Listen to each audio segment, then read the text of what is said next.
Please ला देना। तो ये क्या कर रहे हैं? सुनना, प्लीज ला देना यार।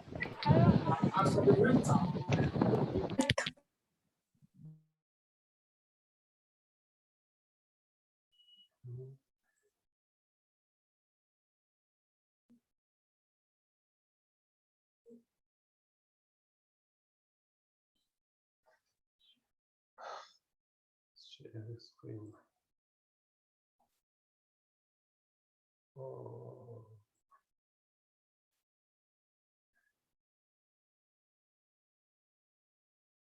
सभी देख पा रहे हो?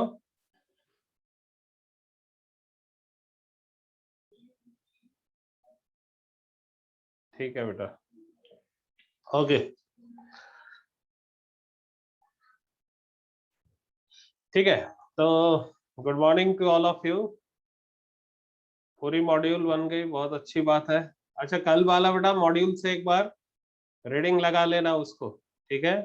और देखो, घबराना नहीं, जो पढ़ाया है ना उसको ध्यान रखा। वही चीज थोड़ा सा मॉड्यूल के अंदर कॉम्प्लिकेटेड वे में लिखा है, पर घबराना नहीं, वो समझ आ जाएगा, राइट। अब देखिए, इसके बाद नेक्स्ट है regulation of spermatogenesis. Next is regulation of spermatogenesis. अच्छा, मेरे को एक बात बताओ, स्पर्म मोटाइल है या ओवम मोटाइल है? मोटिलिटी किसके पास है? स्पर्म के पास है। स्टोर्ड फूड किसके पास है? स्टोर्ड फूड स्पर्म या ओवम के पास? ओवम के पास है, राइट। पता है ना सभी को? तो एक ऐसा क्वेश्चन मिलेगा, स्पर्म डिफर फ्रॉम ओवम, तो having stored food, having motility, और एक ऑप्शन है ऑल ऑफ दिस। तो उसका बेटा आंसर होगा ऑल ऑफ दिस, ठीक है। अब देखिए, इसके बाद नेक्स्ट क्वेश्चन है, नेक्स्ट टॉपिक है रेगुलेशन ऑफ स्पर्मेटोजेनेसिस। स्क्रीन आ रही है सभी को? प्रोटा मीन्स क्या है? तो देखो, स्पर्म में क्या होता है बच्चों, हिस्टोन की जगह एक दूसरा सब्सटेंस होता है जिसके साथ डीएनए की बाइंडिंग होती है, और ये सब्सटेंस है प्रोटामीन। प्रोटामीन क्या करता है? इजी अनवाइंडिंग अलाउ करता है at the time of amphimixis, ठीक है। और मैनचीट क्या है? तो आपको बताया था, thin layer of cell membrane over the middle piece is manchette, ठीक है। पहले इसको पढ़ लेते हैं, फिर और डिस्कस करते हैं। अब देखो, रेगुलेशन ऑफ स्पर्मेटोजेनेसिस, आप लोग सभी जानते हो कि हमारा हाइपोथैलेमस एक हार्मोन रिलीज करता है, जिसको क्या बोलोगे? Gonadotropic releasing hormone. बच्चों, ये हार्मोन एक्ट करता है ओवर एंटीरियर पिट्यूटरी और रिलीज कराता है एलएच और एफएसएच। देखो, एलएच और एफएसएच को आप क्या बोलते हो? गोनेडोट्रोपिन्स बोलते हो। एलएच और एफएसएच को क्या बोलोगे? गोनेडोट्रोपिन्स। अभी देखिए, ये जो एलएच और एफएसएच हैं, ये दोनों टेस्टिस के ऊपर अलग अलग सेल्स के ऊपर वर्क करेंगे। देखिए, एलएच जो है बच्चों, ये वर्क करेगा over the Leydig cells. Leydig cells आपको याद है? लेडिक सेल्स याद है क्या सभी को? ठीक है, इसका दूसरा नाम बोलो। इंटरस्टिशियल सेल, बहुत बढ़िया। और एफएसएच वर्क करता है बच्चों over Sertoli cell. Sertoli cell का दूसरा नाम बोलो। Nurse cell. और इसका फंक्शन बोलो जरा, एक्रोनिम बताया था। फंक्शन ऑफ सर्टोली सेल, बीमा और पेंस। बीमा और पेंस, बहुत बढ़िया। अब देखिए, तो एलएच ने वर्क किया बच्चों किसके ऊपर? लेडिक सेल के ऊपर। तो देखो, लेडिक सेल को तो आप एक और नाम देते हो ना, इंटरस्टिशियल सेल्स। इसलिए बच्चों, मेल में केवल एलएच को बच्चों आईसीएसएच भी बोलते हैं, इंटरस्टिशियल सेल स्टिमुलेटिंग हार्मोन। केवल मेल में एलएच को आप आईसीएसएच यानी इंटरस्टिशियल सेल स्टिमुलेटिंग हार्मोन भी बोल सकते हो। अब देखो, जब लेडिक सेल स्टिमुलेट होगा तो ये किसका सिक्रीशन करेगा? टेस्टोस्टेरॉन। ये किसको सिक्रीट किया? टेस्टोस्टेरॉन। और सर्टोली सेल सिक्रीट करेंगी इनहिबिन हार्मोन। बीमा में आई स्टैंड्स फॉर इनहिबिन। ओके, अब देखो एफएसएच कंटिन्यूअसली किसको स्टिमुलेट कर रहा है? सर्टोली सेल्स को। तो ब्लड में इनहिबिन हार्मोन का लेवल कंटिन्यूअसली क्या हो रहा है? राइज हो रहा है। तो जब ब्लड के अंदर बच्चों इनहिबिन हार्मोन कंटिन्यूअसली राइज होता है तो ये एक नेगेटिव फीडबैक भेजता है। ये एक नेगेटिव फीडबैक भेजता है किसको? ये देखो, नेगेटिव फीडबैक भेजता है मेनली टू एंटीरियर पिट्यूटरी। ठीक है, यहाँ पे एक नेगेटिव फीडबैक इसने भेजा और किसके सिक्रीशन को इनहिबिट करता है? किसके सिक्रीशन को इनहिबिट करता है? FSH. Very good, that's why it is referred as inhibin, since it inhibits the secretion of FSH, hence referred as inhibin. उसी प्रकार से टेस्टोस्टेरॉन जो है बच्चों, ये नेगेटिव फीडबैक देगा to anterior pituitary as well as hypothalamus. ये negative feedback देगा एंटीरियर पिट्यूटरी और हाइपोथैलेमस। थोड़ा सा नेगेटिव फीडबैक देखो इनहिबिन भी देता है हाइपोथैलेमस को, पर अगर बात बोलोगे मेनली किसको देता है तो आपको बोलना है एंटीरियर पिट्यूटरी।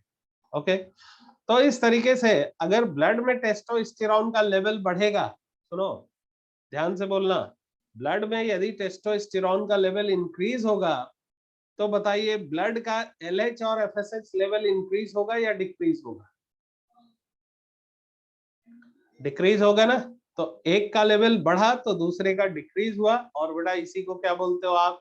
Negative feedback. ठीक है, लेकिन आप यहाँ पे देखो, अगर जीएनआरएच का लेवल ब्लड में बढ़ेगा तो एलएच और एफएसएच का लेवल भी बढ़ेगा। तो ये जो रेड से मैंने रिप्रेजेंट किया है ये है बच्चों पॉजिटिव फीडबैक, और जो ये डॉटेड लाइन से रिप्रेजेंट कर रहा हूं ये है नेगेटिव फीडबैक। अब देखो टेस्टोस्टेरॉन के कुछ फंक्शंस है, नीचे मेंशन करो फंक्शंस ऑफ टेस्टोस्टेरॉन। कुछ इंपॉर्टेंट फंक्शंस है वो लिख लो। लिखिए, testosterone is responsible for the development of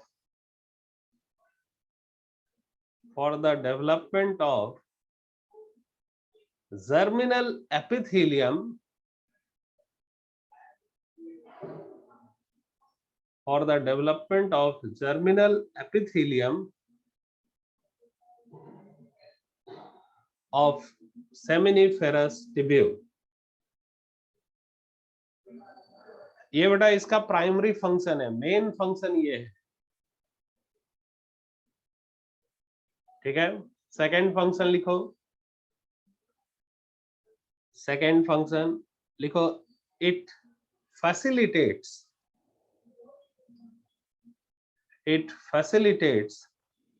the descent of testes. It facilitates the descent of testes from abdomen to scrotum. Abdomen से स्क्रोटम में टेस्टिस को डिसेंड करने में मदद करता है। और थर्ड फंक्शन लिखिए,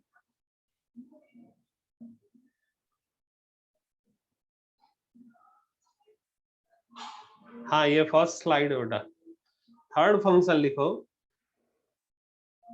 it is responsible for development of secondary sexual characters. Third function of testosterone, it is responsible for the development of secondary sexual character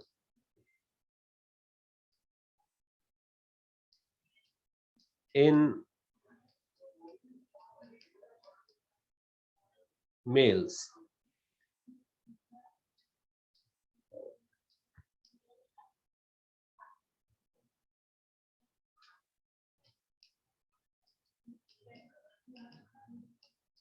ठीक है, सेकेंडरी सेक्सुअल कैरेक्टर मेल्स में क्या है, तो देखो जैसे development of muscles, broadening of shoulder, development of beard and moustaches, ये सारे क्या कैरेक्टर्स है बच्चों, secondary sexual character. Development of Adam's apple, बिल्कुल सही।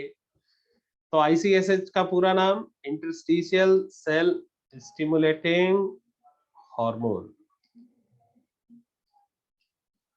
एलएच का ही दूसरा नाम आईसीएसएच भी है मेल में, और क्यों ऐसा नाम है वो समझ गए। GnRH stands for gonadotropic releasing hormone, और एलएच प्लस एफएसएच, इन दोनों को मिलाकर आप क्या नाम देते हो, गोनाडोट्रोपिन्स। तो आप देखो जीएनआरएच गोनाडोट्रोपिन हार्मोन को रिलीज कराता है, that's why called as gonadotropic releasing hormone. Negative feedback क्या है बेटा, जब टेस्टोस्टेरोन का ब्लड में लेवल इंक्रीज हुआ तो एलएच और एफएसएच का लेवल डिक्रीज हो गया, इसी को बोलते हैं नेगेटिव फीडबैक। एक का लेवल बढ़ता है तो दूसरे का कम होता है। अच्छा मेरे को अब एक बात बताओ, अच्छे से सोचना और आंसर करना।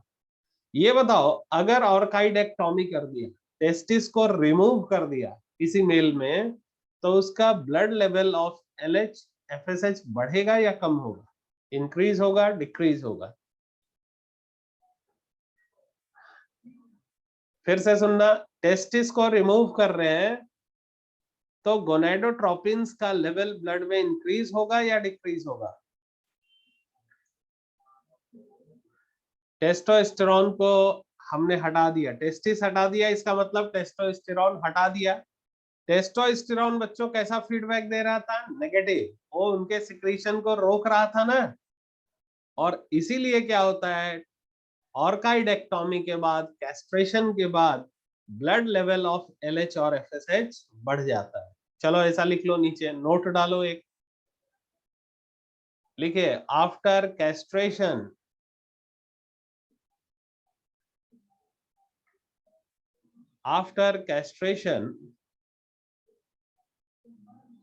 blood level of gonadotropins after castration ये ऐसा, after castration blood level of gonadotropins rises due to absence of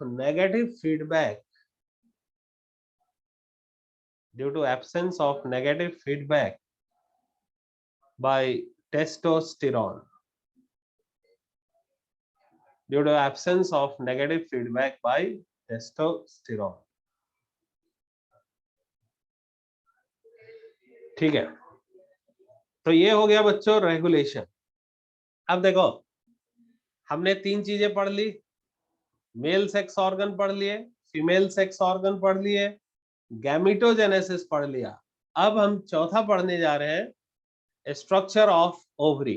ठीक है, तो अच्छा फर्स्ट फंक्शन क्या बोला था बेटा, it testosterone promote the development of germinal epithelium of seminiferous tubule.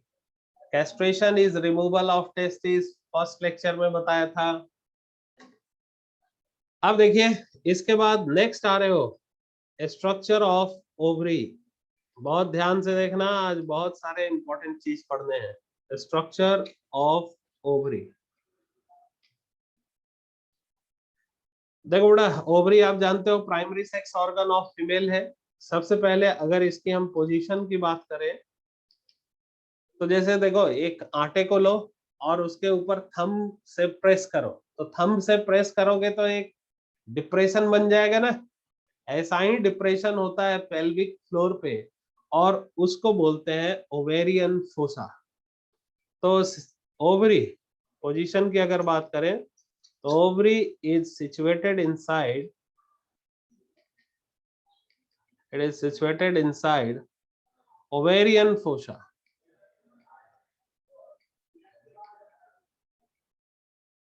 ये प्रेजेंट है inside ovarian fossa on pelvic floor। पहली बात। दूसरा, इसके अटैचमेंट्स देखो। ओवरी को अपने पोजीशन पे कौन कौन से स्ट्रक्चर होल्ड करते हैं, तो आप देखिए सबसे पहले ये है यूटेरस। यूटेरस के साथ जुड़ी हुई है ओवरी, जानते ही हो।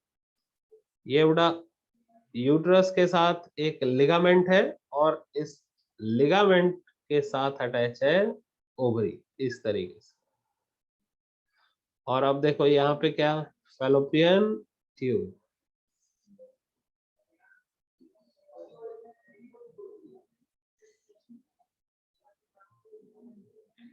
इस तरीके से।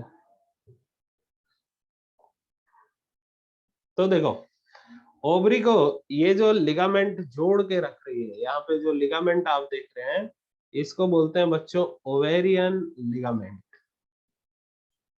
तो अगर आपसे पूछता है ओवरी को यूट्रस के साथ कौन सा स्ट्रक्चर जोड़ता है, तो आप बोलना ओवेरियन लिगामेंट्स। तो joins ovary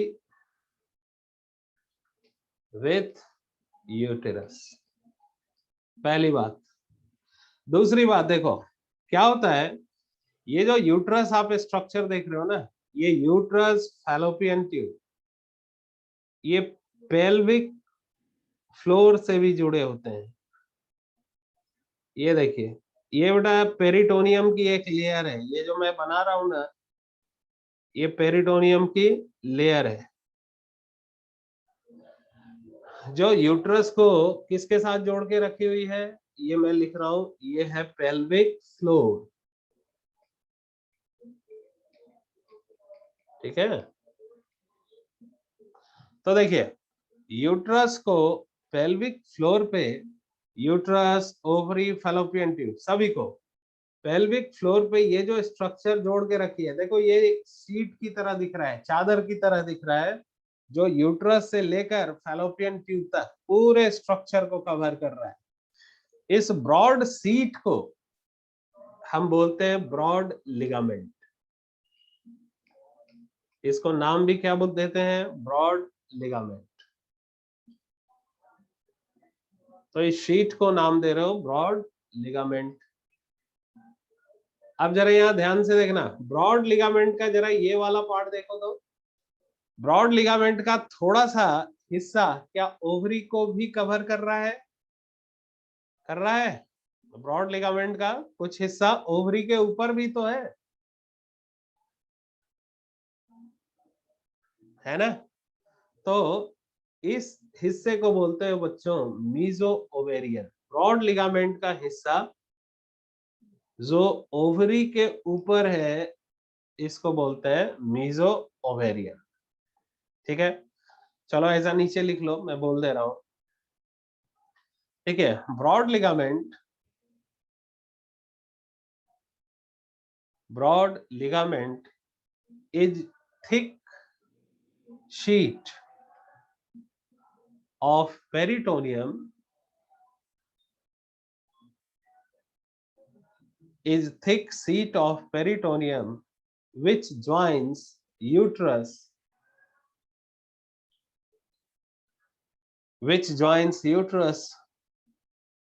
to the pelvic floor।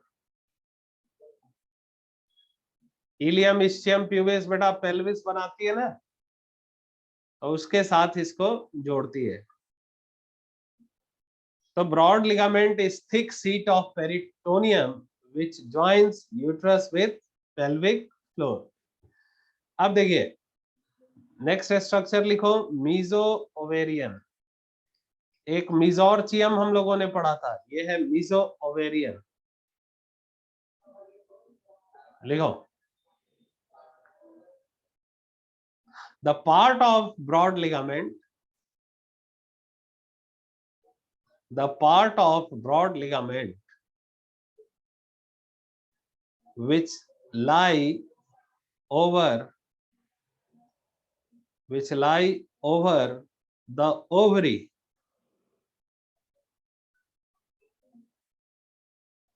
which lie over the ovary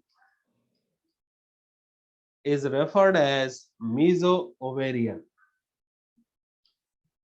इसको बच्चों क्या बोलोगे? meso-ovarian. तो आप देखिए यहाँ पे ओवरी के पास टोटल कितने अटैचमेंट्स हो गए? 3। ब्रॉड लिगामेंट, meso-ovarian और तीसरा तो आप समझ ही गए, ओवेरियन लिगामेंट। ठीक है, अब देखो इसके बाद ये 3 अटैचमेंट्स आपको ध्यान रख रहे हैं। एक बार मैं रिपीट कर रहा हूं, ओवेरियन लिगामेंट ओवरी को यूट्रस के साथ ज्वाइन करता है। ब्रॉड लिगामेंट ये यूट्रस को पेल्विक फ्लोर के साथ ज्वाइन करती है। तो देखो ये बहुत ब्रॉड है, तो ओवेरियन जो ब्रॉड लिगामेंट है बेटा, उसी का कुछ हिस्सा ओवरी के ऊपर भी है, जिससे ओवरी अटैच होती है, और इसी हिस्से को हम क्या नाम देते हैं? Meso ovarian. राइट, क्लियर है सभी को तीनों बात? ठीक है, बहुत बढ़िया। अब देखो बेटा, इसके बाद नेक्स्ट आ रहे हैं, अब इस ओवरी का सेक्शन कट करते हैं और इसको हम लोग स्टडी करते हैं। ठीक है, तो देखिए स्ट्रक्चर ऑफ ओवरी, दोबारा दे देगा। अब देखो ये ओवरी का सेक्शन हम लोगों ने कट किया। ठीक है, तो देखिए क्या होता है, ओवरी में जो इसकी वॉल होती है ना, ये बनी होती है व्हाइट फाइब्रस कनेक्टिव टिश्यू से। ये किससे बने होती है? व्हाइट फाइब्रस कनेक्टिव टिश्यू से। और बच्चों यहाँ भी इस व्हाइट फाइब्रस कनेक्टिव टिश्यू को आप नाम दोगे ट्यूनिका एल्बुगिनिया। ठीक है, ये किससे बनी है? White fibrous connective tissue. और देखो बहुत इंटरेस्टिंग, जरा आप याद करो, टेस्टिस में epithelium seminiferous tubule cuboidal epithelium testis के अंदर था ना, ट्यूनिका एल्बुजिनिया के अंदर था। यहां पर क्या है बच्चों, यहां पर जो जर्मिनल एपिथेलियम होती है वो ट्यूनिका एल्बुजिनिया के बाहर सिचुएटेड है। ये देखो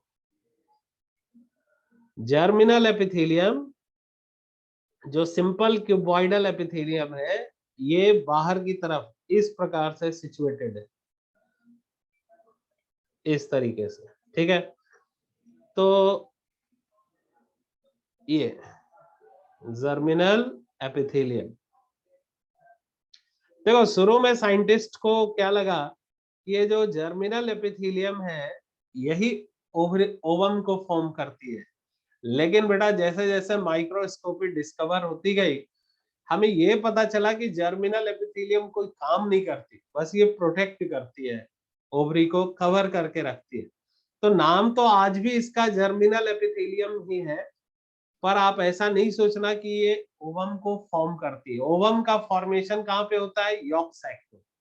ठीक है, तो जर्मिनल एपिथेलियम ही इसको नाम आज भी ऐसा ही देते हैं, पर ये ओवम को फॉर्म नहीं करती। अच्छा, ये कैसी एपिथेलियम? ये है बच्चों सिंपल क्यूबॉइडल एपिथेलियम। हमेशा याद रखो, जर्मिनल एपिथेलियम चाहे टेस्टिस में हो चाहे ओवरी में, सिंपल क्यूबॉइडल एपिथेलियम हो। अब जरा अंदर की तरफ यहाँ पे ध्यान दो, अंदर की तरफ देखो, ओवरी के अंदर जो भी स्टफिंग है, जो भी चीज भरा हुआ है, इस पूरे स्टफिंग को हम लोग बोलेंगे स्ट्रोमा। क्या बोलोगे? स्ट्रोमा बोलोगे। अब बच्चों इस स्ट्रोमा को 2 हिस्से में डिवाइड किया जाता है। ठीक है, बाहर वाला हिस्सा बोलते हो कॉर्टेक्स, इस बाहर वाले हिस्से को क्या बोल रहे हो? कॉर्टेक्स। और अंदर वाले हिस्से को बच्चों बोलते हो मेड्यूला। कॉर्टेक्स और मेडुला दोनों को मिला के हम नाम देते हैं stroma. Cortex and medulla together referred as stroma. अब देखो इस मेडुला के अंदर क्या होता है? तो मेडुला में होता है ब्लड वेसल्स और नर्व्स। कॉर्टेक्स में बहुत इंटरेस्टिंग, ये जो कॉर्टेक्स आप देख रहे हो, इस कॉर्टेक्स में इस प्रकार से होती है प्राइमरी oocyte। हम लोगों ने पढ़ा था बर्थ के समय ओवरी में होती है oocyte। तो बेटा इस प्रकार से यहाँ पे क्या प्रेजेंट है? oocyte। राइट, अब देखिए इस oocyte के चारों तरफ, इस oocyte के चारों तरफ बहुत सारी छोटी छोटी सेल्स होती हैं। ये देखो ये मैं बना रहा हूं, और यहाँ पर बच्चों ये छोटी सेल्स मैं बना रहा हूं।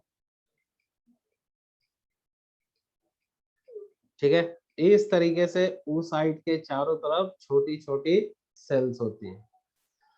तो आप देखिए प्यूबर्टी में क्या होता है ना, ऐसे 60 to 80,000 oocyte होते हैं एक ओवरी में।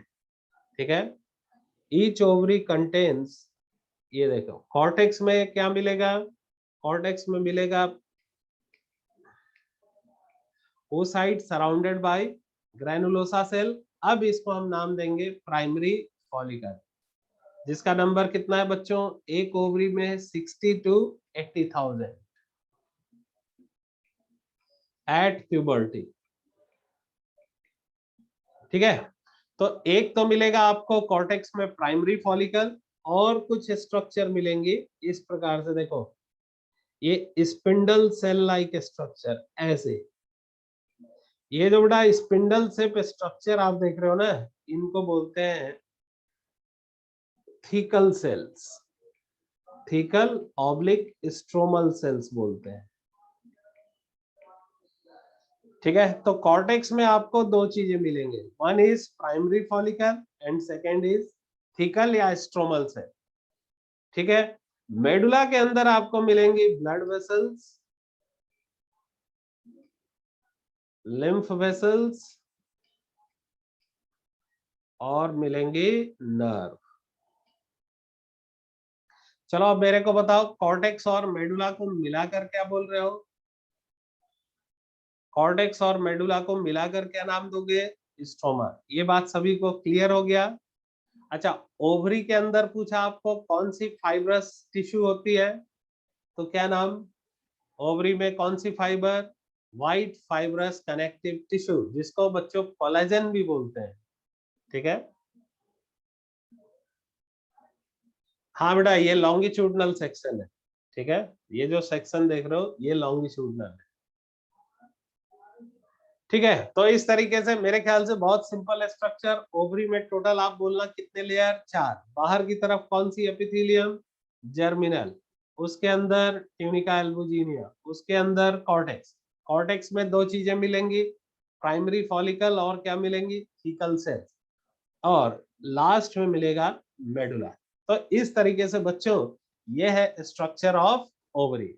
अब फॉलिकल क्या होता है, oocyte क्या होता है, ये अब हम पढ़ने जा रहे हैं। अच्छा, नीचे यहाँ पे एक नोट डालना जरा, नोट डालो एक, लिखो ग्रैनुलोसा सेल, ये आगे पढ़ना है हम लोगों को, पर नोट अभी अलग से डालने को इसलिए बोल रहा हूँ कि आगे कंफ्यूज नहीं हो। देखो ग्रैनुलोसा सेल्स, ये जो छोटी सेल्स देख रहे हो ना, इनको ग्रैनुलोसा या फॉलिकुलर सेल्स बोलते हैं। ये जो छोटी छोटी सेल्स देख रहे हो, ग्रैनुलोसा सेल्स या follicular cells and theca, thecal cells together form, ये बाद में बेटा एक स्ट्रक्चर बनाएंगे जिसको नाम दोगे कॉर्पस ल्यूटियम। ये आगे पढ़ना है, बहुत इंपॉर्टेंट स्ट्रक्चर है।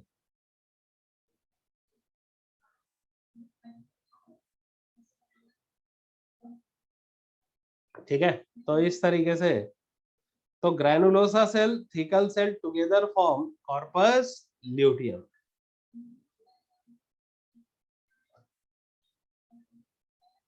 भुवन बेटा मेरे को कॉल कर लेना तुम।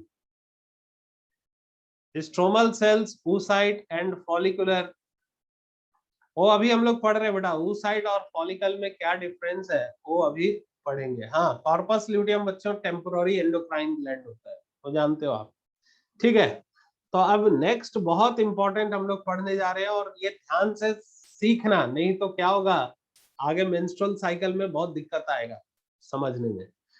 तो हेडिंग, इसको अब हम लोग बोल रहे हैं फॉलिक्यूलोजेनेसिस, यानी डेवलपमेंट ऑफ फॉलिकल्स।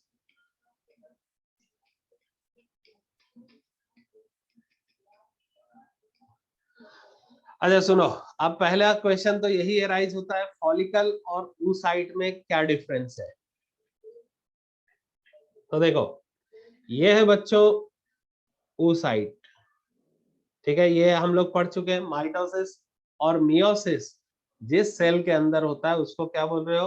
oocyte। देखिए oocyte के चारों तरफ क्या होती है? मेम्ब्रेन होती है। इस मेम्ब्रेन को सबसे पहले oocyte खुद सिक्रीट करती है, और बच्चों इसको बोलते हो जोना पेलुसिडा। क्या बोलोगे? Zona pellucida. ठीक है, ये एक मेम्ब्रेन है।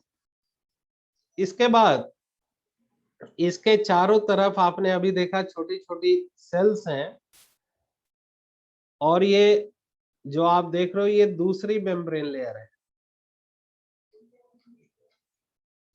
ठीक है, तो आप देखो बीच में बच्चों क्या है? oocyte, और oocyte के बाहर ये जो लेयर आप देख रहे हो ये क्या है? मेम्ब्रेन। तो देखिए oocyte along with its membrane, oocyte और उसके मेम्ब्रेन को मिलाकर हम क्या नाम देते हैं? फॉलिकल। या बच्चों इसी को आप बोलते हो एग।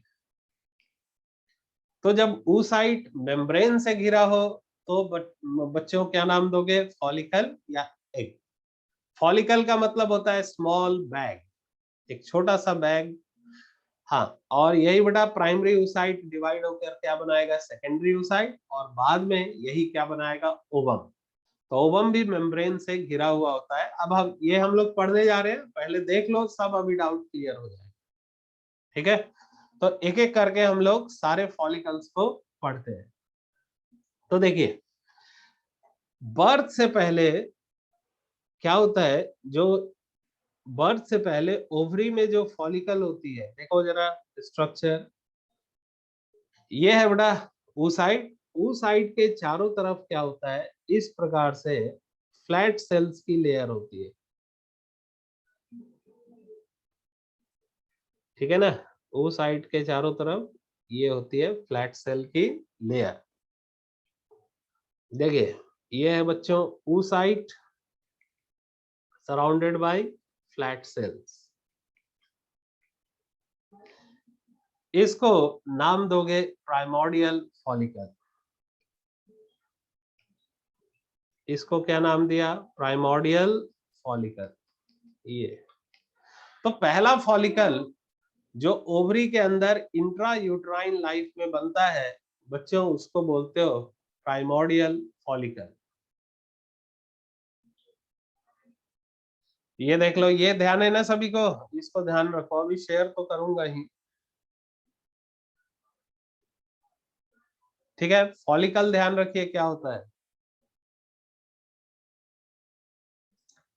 ठीक है, बट और बेटा अभी बहुत ध्यान से देखना है ना, नहीं तो बहुत दिक्कत आएगी आगे। अगर तो सबसे पहले हम लोग बात किए प्राइमोर्डियल फॉलिकल। तो oocyte सराउंडेड बाय, यहाँ पे लिख भी दे रहा हूं, oocyte surrounded bye flat sales. ठीक है, इसको बोलोगे प्राइमोर्डियल फॉलिकल। अब देखो बेटा प्राइमोर्डियल फॉलिकल जब ग्रो होता है तो ये कन्वर्ट हो जाता है प्राइमरी फॉलिकल। तो बर्थ के समय ओवरी में जो फॉलिकल होगा वो कौन सा होगा? बर्थ के टाइम कौन सा फॉलिकल होगा? Primary follicle. राइट। तो आप देखिए ये जो प्राइमोर्डियल फॉलिकल है इसमें क्या चेंज आया? देखो ये है oocyte। अब बेटा ये oocyte क्या करती है? अपने चारों तरफ एक ग्लाइकोप्रोटीन की लेयर सिक्रेट करती है। ये जो ग्लाइकोप्रोटीन की लेयर है ना, इसको बोलते हो जोना पेलुसिडा। क्या बोलोगे? Zona pellucida. राइट। तो देखिए oocyte के चारों तरफ जैसे ही हमें जोना पेलुसिडा दिखाई देता है, हम इसको फटाफट अब क्या नाम दे देते हैं? Primary follicle.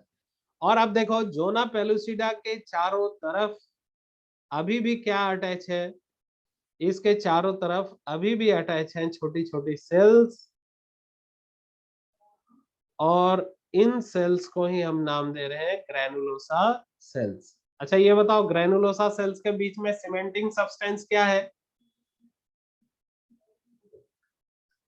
ग्रैनुलोसा सेल्स के बीच में सीमेंटिंग सब्सटेंस हाइलुरोनिक एसिड। बहुत बढ़िया, ठीक है। तो ये इस प्रकार से ग्रैनुलोसा सेल्स। अच्छा सुनो, मेरे को एक बात बताओ, कोई भी एपिथेलियल सेल क्या उसका एक बेसमेंट मेम्ब्रेन होता है? ये जानते हो ना? किसी भी, ये देखो मैं यहाँ पे एक बेसमेंट मेम्ब्रेन भी बना दे रहा हूं। तो देखिए क्या होता है, यहाँ पर oocyte तो है ही बच्चों, और oocyte कौन सा है स्टेज? अभी भी प्राइमरी oocyte। प्राइमरी oocyte मतलब इसमें क्या रन कर रहा है? मियोसिस फर्स्ट या सेकेंड? प्राइमरी oocyte है तो मियोसिस फर्स्ट, ठीक है। और ये देखो, ये है बच्चों oocyte, प्राइमरी oocyte। ये मेम्ब्रेन को बोल रहे हो जोना पेलुसिडा। तो जैसे ही आपको जोना पेलुसिडा दिखाई दिया, zona pellucida which is a glycoprotein layer, हम इसको क्या नाम दे दिए? प्राइमरी फॉलिकल, ठीक है। क्या नाम दे दोगे? Primary follicle. और आप बताओ प्यूबर्टी तक यही स्टेज रहने जा रहा है क्या? प्यूबर्टी तक प्राइमरी फॉलिकल ही ओवरी में परसिस्ट करेगा? बिल्कुल। तो ये इस स्टेज का ग्रोथ यहाँ पे इनहिबिट हो जाएगा टिल प्यूबर्टी। अब देखो प्यूबर्टी में बच्चों क्या होगा, एफएसएच का सिक्रीशन स्टार्ट होगा एंटीरियर पिट्यूटरी से। प्यूबर्टी में फॉलिकल स्टिमुलेटिंग हार्मोन का सिक्रीशन स्टार्ट होगा, ठीक है। और अब देखो एफएसएच हार्मोन करेगा क्या? तो ये है बच्चों oocyte, ठीक है। oocyte के चारों तरफ जल्दी से अब बोल दो, रेड वाला कौन सा लेयर? Zona pellucida. और अब देखो ये जो आप देख रहे हो ना ग्रैनुलोसा सेल, ये छोटी छोटी सेल्स को क्या नाम दे रहे हो? इनको ग्रैनुलोसा सेल्स या फॉलिकुलर सेल्स,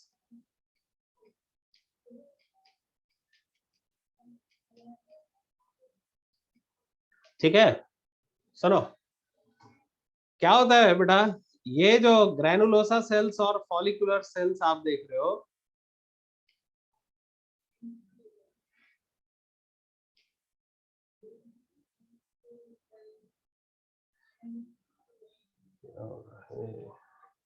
फिर से बना दे रहा हूं। ये देखो ये oocyte के चारों तरफ कौन सी लेयर? Zona pellucida. और अब देखिए जोना पेलुसिडा के चारों तरफ जो ग्रैनुलोसा सेल थी, इस ग्रैनुलोसा सेल पे एफएसएच हार्मोन एक्ट करता है, ठीक है बच्चों। और इस ग्रैनुलोसा सेल का डिवीजन कराता है प्यूबर्टी के बाद। प्यूबर्टी आने के बाद ये हो रहा है अंडर इन्फ्लुएंस ऑफ एफएसएच। अब सुनो, यहाँ पे तुम देख रहे हो ग्रैनुलोसा सेल क्या हो गई? मल्टीलेयर्ड हो गई, पहली बात। फिर इसके बाद ये एपिथेलियल सेल है तो इसके चारों तरफ होगा क्या? Basement membrane. आप जानते हो ना सभी एपिथेलियम के चारों तरफ क्या होता है? Basement membrane. अब देखो अब एक नई लेयर बनने जा रही है, जरा ध्यान रखिएगा। ग्रैनुलोसा सेल के बाहर जो हम लोगों ने थीकल और स्ट्रोमल सेल पढ़ा ना, ये देखो ये वाली जो सेल है, ये जो सेल है बेटा, ये अरेंज होकर एक नई लेयर बनाए। ये देखो ये स्पिंडल लाइक सेल अरेंज हो रही है। और देखिए जब ये अरेंज हो गई इस प्रकार से, इस तरीके से बेटा ये अरेंज होकर एक नए लेयर का फॉर्मेशन किया, ठीक है। ये जो आप नया लेयर देख रहे हो इसको बोलते हैं थीका इंटरना। इस लेयर को क्या बोलोगे? Theca interna. और सुनो, इस थीका इंटरना के बाहर व्हाइट फाइब्रस कनेक्टिव टिश्यू की एक और लेयर ऐड होगी। जो इसको प्रोटेक्शन प्रोवाइड करेगी, जिसको हम बोलेंगे थीका एक्सटर्ना। थीका का मतलब होता है कवर। तो आप देखो, आप जल्दी से लेबल करते हैं इसको। अंदर की तरफ ये क्या है? ये है बच्चों अभी भी प्राइमरी oocyte, ठीक है। प्राइमरी oocyte के बाद ये लेयर क्या बोल रहे हो? Zona pellucida. उसके बाद ग्रैनुलोसा सेल लेयर, ठीक है। ये है बेसमेंट मेम्ब्रेन। ये लेयर अब दोनों को मिलाकर, पहले ये है बच्चों थीका,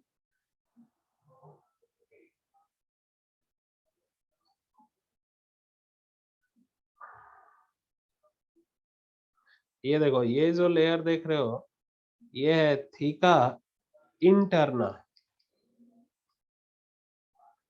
और ये बाहर वाली फाइब्रस लेयर इसको बोलोगे थीका एक्सटर्ना, ठीक है। तो अब जरा सेकेंडरी फॉलिकल देखो, हम लोगों ने नाम कब दिया? प्राइमरी फॉलिकल समझ गए थे, जब जोना पेलुसिडा अपीयर हुई तो नाम दिया था बेटा प्राइमरी फॉलिकल। बेसमेंट मेम्ब्रेन हमेशा बेटा एपिथेलियम का ग्रोथ होता है ओवर अ मेम्ब्रेन, जिसको बोलते हो बेसमेंट मेम्ब्रेन, ठीक है। तो सेकेंडरी फॉलिकल में चलो बताओ oocyte कौन सी, प्राइमरी या सेकेंडरी? सेकेंडरी फॉलिकल में oocyte अभी भी किस स्टेज में है? Primary stage, primary oocyte। बहुत बढ़िया। क्या जोना पेलुसिडा लेयर यहां पर है? Zona pellucida present. क्या ग्रैनुलोसा सेल लेयर भी है? ये भी है, ठीक है। ग्रैनुलोसा सेल लेयर इधर भी था, ठीक है। अब यहाँ पे नया क्या ऐड हुआ? कौन सा लेयर यहाँ पे न्यू एडिशन है? थीका। यहां पर बच्चों देखो थीका जो लेयर है ये नया एडिशन है, and with the appearance of theca, देखो यहाँ पे जोना पेलुसिडा ऐड हुआ था, यहाँ पे कौन सा लेयर ऐड हुआ? Theca. With the appearance of theca now follicle is referred as secondary follicle. जैसे ही बच्चों थीका लेयर दिखता है हम इस फॉलिकल को क्या नाम देना शुरू करते हैं? Secondary follicle. यहाँ पे एक छोटा सा नोट डालो, थीका इंटरना, यहाँ पे नोट एक छोटा सा डालिए, theca interna is cellular layer, क्योंकि आप देख रहे हो स्ट्रोमल सेल से बना है, is cellular layer and secrete oestrogen hormone, and secrete oestrogen. Theca externa जो है बच्चों ये फाइब्रस लेयर है, theca externa is fibrous layer.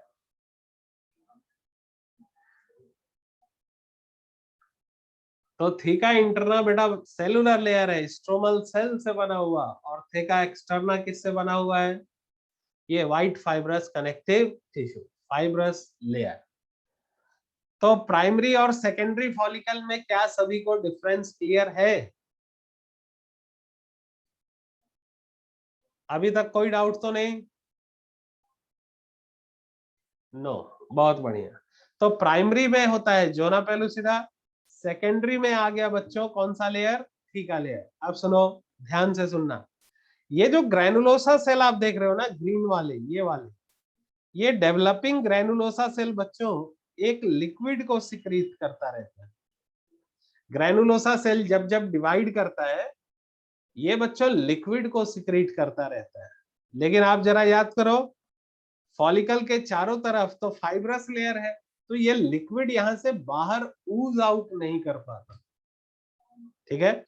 ये लिक्विड यहां से बाहर नहीं जा पाएगा। तो भाई लिक्विड यदि सिक्रीट हो रहा है तो इस लिक्विड को हमें कहीं तो स्पेस देना पड़ेगा, कहीं रखना तो पड़ेगा। तो देखो होता क्या है, अब इसके बाद नेक्स्ट स्टेज आता है बच्चों जिसको बोलते हो टर्शियरी फॉलिकल। नेक्स्ट स्टेज कौन सा? Tertiary follicle. देखिए क्या होता है, ये है सबसे पहले मैं बना दे रहा हूं oocyte। oocyte के चारों तरफ जल्दी से बोलो कौन सी layer? Glycoprotein, non cellular layer है, इसमें सेल्स नहीं होते बेटा, इसमें केवल ग्लाइकोप्रोटीन है, जिसको बोल रहे हो जोना पेलुसिडा। ठीक है, अब देखो जोना पेलुसिडा के साथ अटैच है ग्रैनुलोसा सेल्स। ये देखिए मैंने बनाया ग्रैनुलोसा सेल्स।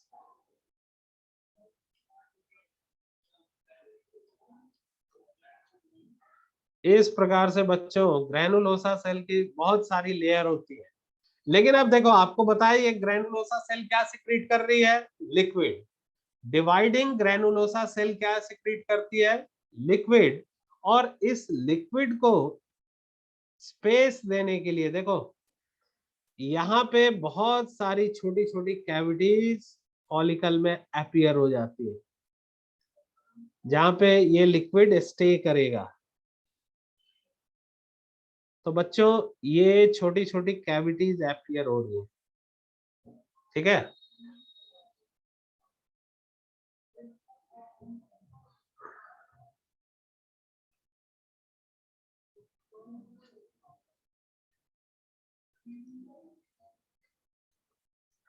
ये देखो ये ग्रैनुलोसा सेल, और बीच बीच में बच्चों ये ग्रैनुलोसा सेल से जो लिक्विड सिक्रीट हो रही है ना, वो लिक्विड को एकोमोडेट करने के लिए इस प्रकार से कैविटीज बनती जा रही।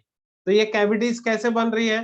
तो देखिए ग्रैनुलोसा सेल के बीच में लिक्विड आ रही है, तो लिक्विड क्या कर रही है? ग्रैनुलोसा सेल को बाहर और अंदर की तरफ धकेल रही है। तो यहाँ पर डिस्प्लेसमेंट के कारण ये छोटी छोटी कैविटीज अपीयर हो गई। देख रहे हो ना, जैसे बारिश में छोटे छोटे गड्ढे दिखते हैं ना सड़क पे, वो वैसे छोटी छोटी ये कैविटीज अपीयर हो गई। और इन कैविटीज को बोलते हो बच्चों एंट्रम। क्या बोलोगे? एंट्रम। फिर से सुन लो एक बार सभी कोई ध्यान से। डिवाइडिंग ग्रैनुलोसा सेल क्या सिक्रीट कर रही है? लिक्विड। डिवाइडिंग ग्रैनुलोसा सेल क्या सिक्रीट कर रही है बच्चों? लिक्विड।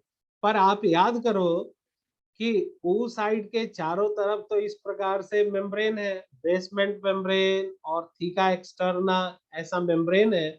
तो ये लिक्विड बच्चों यहां से बाहर नहीं जा पा, तो लिक्विड बाहर नहीं जा पाएगा तो क्या होगा बच्चों? वो लिक्विड अपने आसपास के एरिया में फोर्स लगाएगा और ग्रैनुलोसा सेल को अपनी जगह से डिस्प्लेस कर देगा।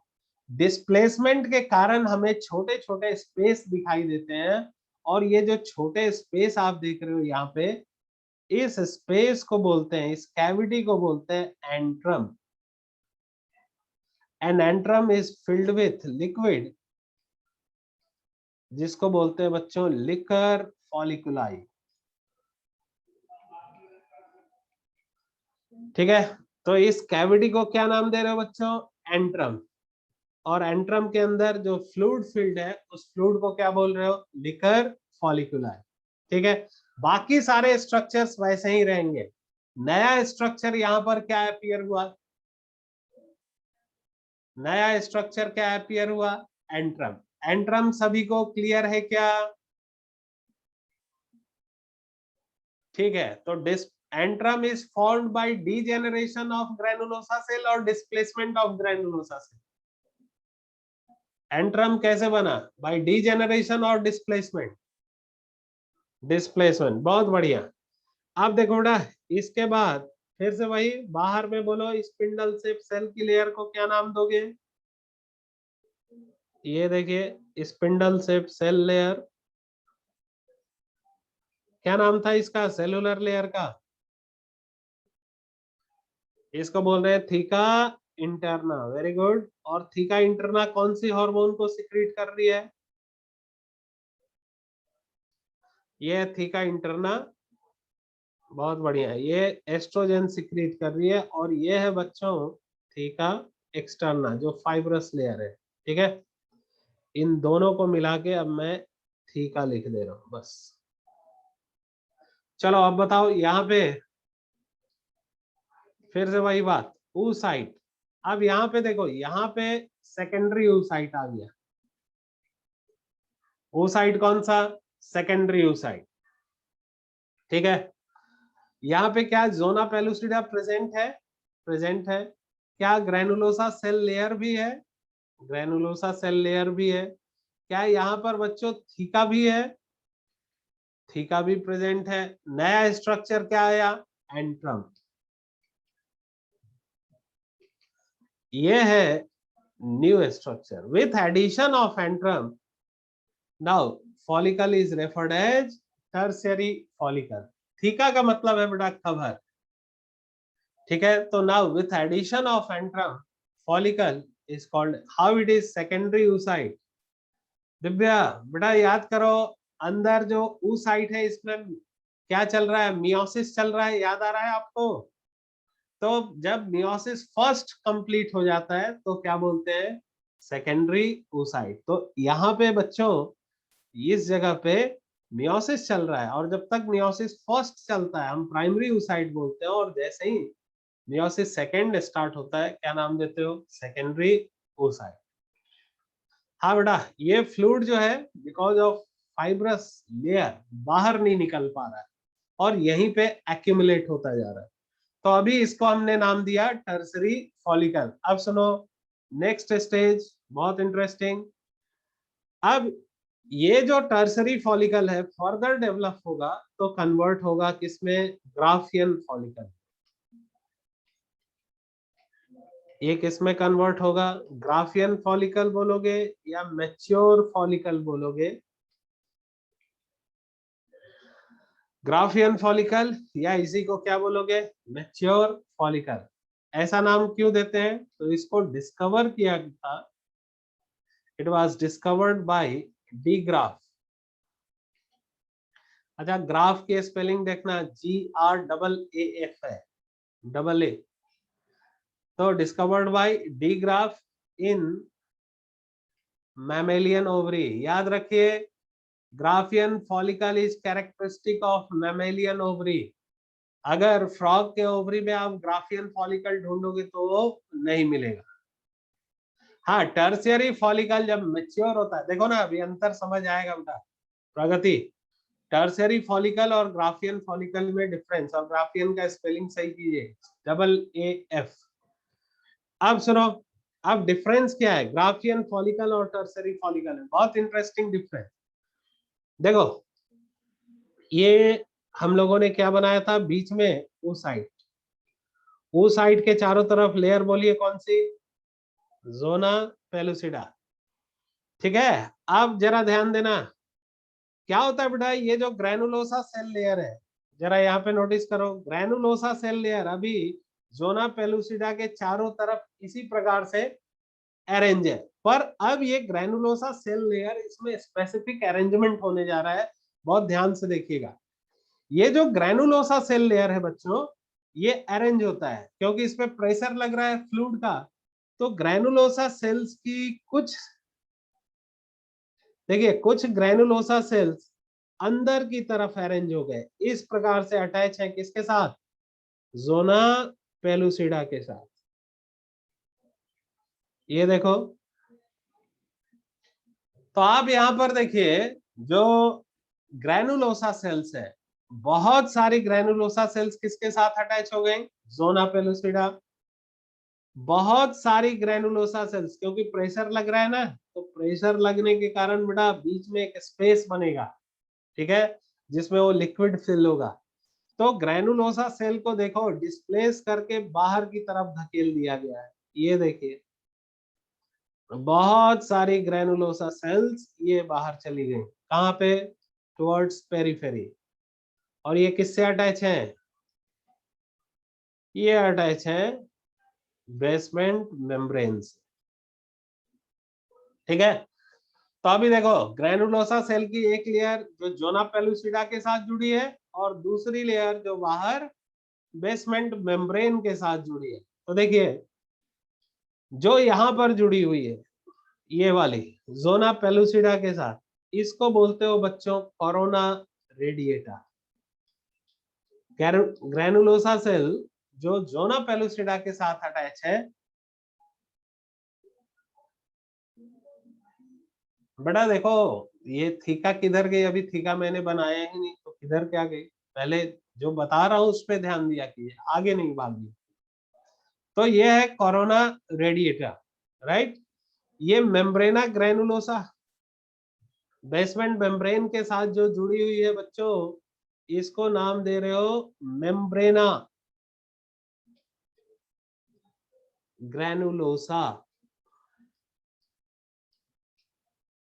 फिर से एक बार मैं रिपीट कर रहा हूं, ग्रैनुलोसा सेल की लेयर जो जोना पेलुसिडा के साथ जुड़ी है, क्या बोलोगे?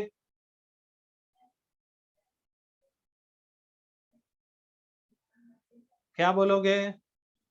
Corona radius. देखो कोरोना का मतलब होता है क्राउन, ठीक है, तो it is like a crown around oocyte, that's why called as corona radiata, ठीक है। और जो बेसमेंट मेम्ब्रेन के साथ जुड़ी हुई है उसको क्या बोलोगे बच्चों? मेम्ब्रेना ग्रैनुलोसा। बहुत अच्छा, इसको mg लिखेंगे आगे से, ठीक है, और इसको कोरोना रेडिएटा, ठीक है, बहुत बढ़िया। अच्छा देखिए बीच में ये कैविटी बनती जा रही है ना, जिसके अंदर फ्लूइड भरा हुआ है, इस कैविटी को क्या बोल रहे हो? इस कैविटी को बोलेंगे एंट्रम। बहुत अच्छे, ठीक है। अब बच्चों ध्यान से देखना जरा, देखिए क्या होता है, हर एक जगह तो सेल्स को डिस्प्लेस कर दिया गया है, पर अभी भी स्टिल, अभी भी फॉलिकल में एक साइट ऐसा है जहां पर ग्रैनुलोसा सेल्स अभी भी मेम्ब्रेना ग्रैनुलोसा के साथ जुड़ी हुई है, ठीक है। बाहर की तरफ क्या? मेम्ब्रेना ग्रैनुलोसा। अंदर की तरफ क्या है बच्चों? Corona radiata. कोरोना रेडिएटा और मेम्ब्रेना ग्रैनुलोसा के बीच में ये जो आप ग्रैनुलोसा सेल्स देख रहे हो, इसको बोलते हैं, कोई नाम बताएगा? इसको बोलते हैं बच्चों जर्म हिल, या इसी का दूसरा नाम है डिस्कस प्रोलिगेरस।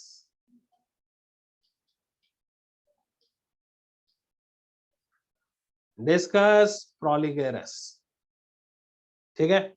अब सुनो, एक लास्ट और ग्रैनुलोसा सेल की लेयर होती है, देखिए कोरोना रेडिएटा के ठीक ऊपर, ये देखिए मैं एक और लेयर बना रहा हूं, कोरोना रेडिएटा के ठीक ऊपर ये जो बेटा ग्रैनुलोसा सेल की लेयर आप देख रहे हो, ये वाली ठीक ऊपर में, इसको बोलते हैं क्यूमुलस उफोरिकस।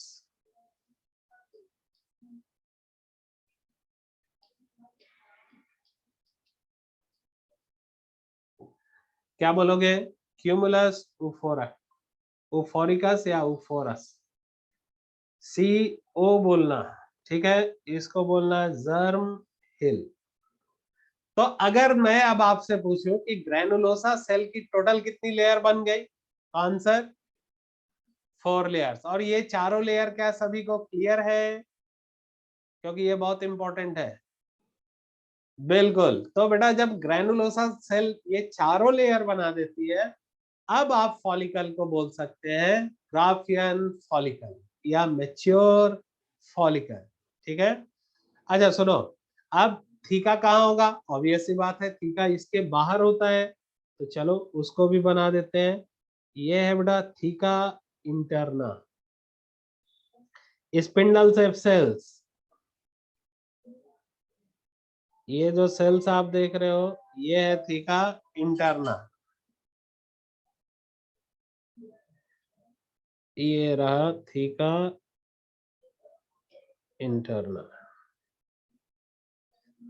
तो ये स्पिंडल सेल की जो लेयर यहाँ पे हम देख पा रहे हैं, थीका इंटरना, और इसके बाहर वैसे ही होगा फाइब्रस लेयर, ये बाहर की तरफ फाइब्रस लेयर। तो इन दोनों को मिला के नाम क्या दे रहे हो? थीका।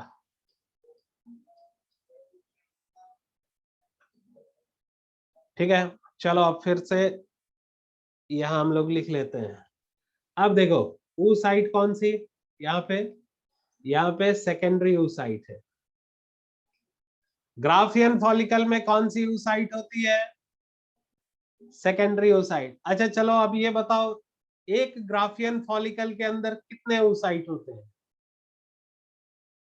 एक ही होते हैं ना, ऐसा क्वेश्चन मिलेगा मॉड्यूल में, ठीक है। क्या यहाँ पर जोना पेलुसिडा प्रेजेंट है, सेलुलर लेयर या non cellular layer? Non cellular, very good. तो यहाँ पे जोना पेलुसिडा प्रेजेंट है। दूसरा बोलिए, यहाँ पे ग्रैनुलोसा सेल लेयर कितने लेयर में बट गई? तो ये 4 लेयर में बट गई। चलो बोलो, सबसे पहले क्यूमुलस ऊफोरस, फिर मेम्ब्रेना ग्रैनुलोसा, फिर कोरोना रेडिएटा और फिर जर्म हिल। चारों लेयर क्लियर है सभी को? Very good. अब इसके बाद नेक्स्ट बोल रहे हो बेटा, ग्रैनुलोसा सेल लेयर के बाद थीका, ये भी प्रेजेंट है। और एंट्रम का क्या पोजीशन, फुली फॉर्म्ड या partially formed? Antrum, antrum is now, antrum fully form ना, पूरी तरह से डेवलप हो चुका है, इससे ज्यादा और डेवलप नहीं होगा। पहले यहाँ पे देखो, यहाँ पे पार्शियली डेवलप था एंट्रम टर्सरी फॉलिकल में, पर ग्राफियन फॉलिकल में फुली फॉर्म्ड बोलना। तो यहाँ पे एंट्रम है विच इज फुली फॉर्म, ठीक है। तो इस तरीके से ये हो गया बच्चों ग्राफियन फॉलिकल या मैच्योर फॉलिकल।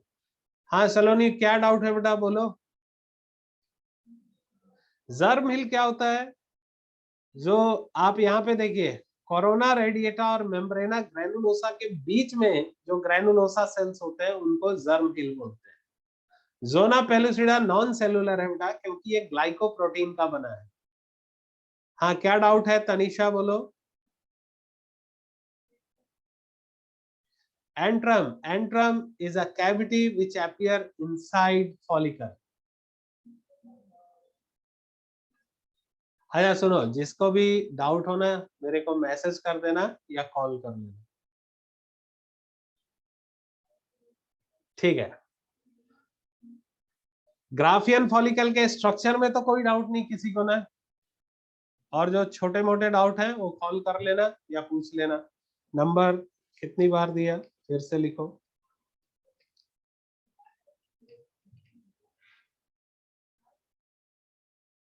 हाँ ठीक है, बढ़िया समझ गए, बहुत बढ़िया,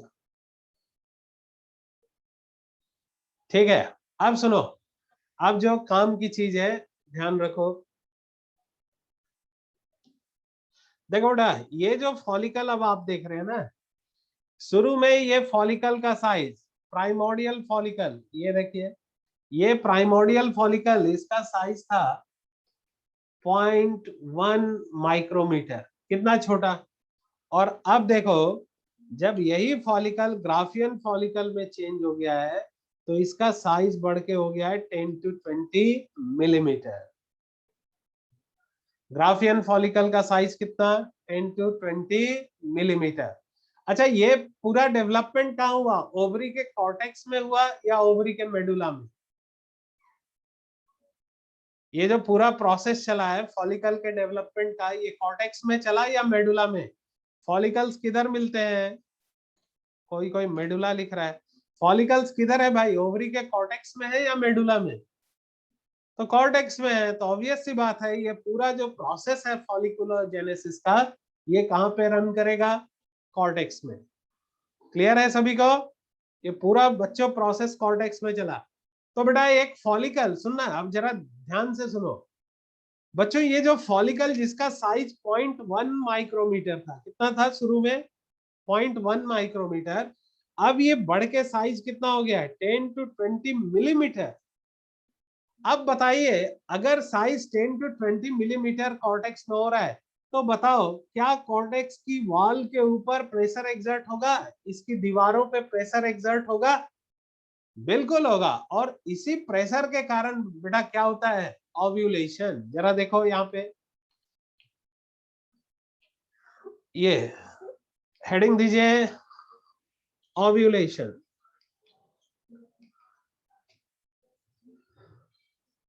देखो ये है ओवरी, ओवरी के कॉर्टेक्स में किसका डेवलपमेंट हुआ, फॉलिकल्स। तो बच्चों जब फॉलिकल डेवलप हो रहे हैं ना, तो डेवलपिंग फॉलिकल ओवरी की वॉल में क्या एक्सर्ट कर रहा है, प्रेशर। और इस प्रेशर के कारण ओवरी की वॉल बाहर की तरफ बल्ज हो गई। सुनो, ये वॉल यहाँ पे बाहर की तरफ, जैसे ये देखो मैं डॉटेड बना रहा हूँ कि नॉर्मल स्ट्रक्चर तो ऐसा था, लेकिन बल्ज होने के बाद बेटा ये ऐसा दिख रहा है। तो ये जो बल्ज दिख रहा है on the wall of ovary, इसको बोलते हैं स्टिग्मा। इसको क्या बोलोगे बच्चों, stigma. This bulge on the wall of ovary is referred as stigma. अब बेटा देखो, वो डेवलपिंग फॉलिकल कितना भी प्रेशर एक्सर्ट कर ले, क्योंकि ओवरी की ये जो लेयर है ब्लैक से जो मैंने बनाया है, ये कौन सी कनेक्टिव टिश्यू है, ओवरी की वॉल में कौन सी connective tissue, white fibrous connective tissue यानी कोलेजन। और आपको पता है ना हमारे बॉडी का स्ट्रॉन्गेस्ट फाइबर कौन सा है, कोलेजन। तो डेवलपिंग फॉलिकल जो है ना, कितना भी प्रेशर एक्सर्ट कर ले, इस व्हाइट फाइबर कनेक्टिव टिश्यू या कोलेजन की वॉल को रप्चर नहीं कर पाएगा। ठीक है, तो देखो प्रेशर के कारण स्टिग्मा फॉर्म तो हो गया, लेकिन अब आगे क्या होगा, स्टिग्मा फॉर्मेशन के बाद क्या होता है, ओव्यूलेशन से 1 से 2 दिन पहले, ठीक है, 1 to 2 days before ovulation, blood level of LH hormone rises। LH hormone का ब्लड लेवल राइज होगा। ब्लड लेवल राइज होने से एक एंजाइम एक्टिवेट होगा जिसको बोलते हो collagenase. Activation of which enzyme, collagenase. अब देखो बच्चों, ये कोलाजिनेज एंजाइम एक्टिवेट हो गया, और ये कोलाजिनेज क्या करेगा, इस फॉलिकल की वॉल को रप्चर कर देगा। आप जानते हो ना, एंजाइम कोलेजन को डिस्ट्रॉय कर देगा। तो collagenase will now destroy the wall of ovary. ठीक है, डिसोल्यूशन ऑफ स्टिग्मा, इसने स्टिग्मा को तोड़ दिया। और जैसे ही बेटा स्टिग्मा टूट जाता है, देखो यहाँ पे धीरे धीरे स्टिग्मा टूट रहा है, कोलाजिनेज ने इस स्टिग्मा को तोड़ दिया। और जैसे स्टिग्मा रप्चर हुआ, रप्चर होते ही फॉलिकल यहां से बाहर आएगा। ये देखिए, ये फॉलिकल बाहर आ गया, और जब बाहर आया तो देखो इसके साथ क्या अटैच है, जोना पेलुसिडा और ग्रैनुलोसा सेल की कुछ लेयर, जिसको आप क्या बोल रहे हो, ग्रैनुलोसा सेल जो जोना पेलुसिडा के साथ अटैच है, क्या बोलोगे, ग्रैनुलोसा सेल जो जोना पेलुसिडा के साथ अटैच है उसको बोलते हैं कोरोना रेडिएटा। तो इस प्रकार से जैसे ही बच्चों स्टिग्मा का डिसोल्यूशन होता है, फटाफट यहाँ पे क्या हो जाता है, ओव्यूलेशन। और देखो ओव्यूलेशन में कौन सी स्टेज बाहर आई, प्राइमरी oocyte या सेकेंडरी oocyte, कौन सी स्टेज है, ग्राफियन, सेकेंडरी oocyte। तो ओव्यूलेशन में बच्चों सेकेंडरी oocyte बाहर आती है, या इसी को बोलते हो इमेच्योर ओवम। सेकेंडरी oocyte को ही क्या बोलोगे, इमेच्योर ओवम। तो सबसे पहले देखो, developing follicle exert pressure to form stigma।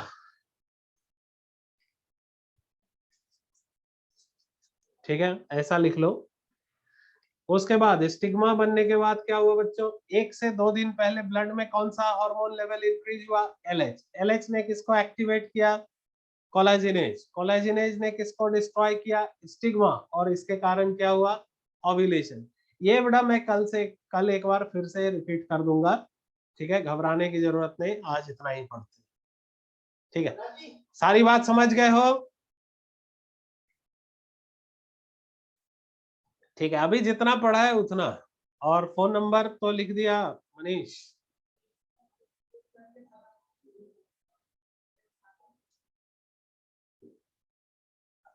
Fertilisation बेटा आगे पढ़ना है, अभी घबराइए नहीं, जहां तक पढ़ा है बस उतना। चलिए, थैंक यू। ये मैं भेज भी दे रहा हूं आपको।